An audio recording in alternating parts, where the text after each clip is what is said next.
Korang tengok kat belakang ni. Ada semak samun, ada sampah sarap.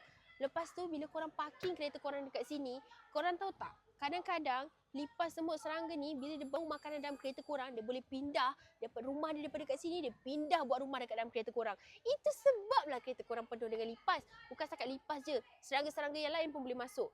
Sedangkan before this kita dapat satu feedback ada lipan bara. Cuba korang bayangkan, macam mana boleh ada lipan bara dekat dalam kereta dia sedangkan dia bukan penternak lipan bara. Tapi sebab salah satu puncanya parking kat tempat-tempat macam ni. Korang tak tahu kat dalam ni ada apa.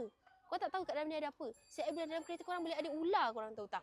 Tapi nak basmi masalah tu semua, jangan risau. Sangat mudah. Tak makan modal mahal-mahal pun. Korang hanya perlu guna Easy Pembasmi Lipas Dalaman Kereta. Korang guna je Easy Pembasmi Lipas Dalaman Kereta. Segala jenis serangga, segala jenis semut, nyamuk, lalat, semua akan dibasmi dengan Easy Pembasmi Lipas Dalaman Kereta. Korang tahu tak, cara guna dia pun senang tau. Cara guna dia, first kali, korang hanya perlu start enjin kereta, korang hidupkan aircon, buka full volume blower, ambil tin Easy ni, goncang dulu, tekan button ni biar selama 15 minit dekat dalam kereta. Lepas 15 minit, ambil vacuum kereta macam biasa. Okay? Korang tengok dekat beg kuning, Mek Esa dah letak dekat beg kuning. Jangan beli satu. Satu 60, dua pun 60, tiga, korang tengok sini dah dekat beg kuning, Mek Esa dah letak dekat beg kuning. Okay? Yang paling penting, jangan parking sepah-sepah, jaga kebersihan kereta.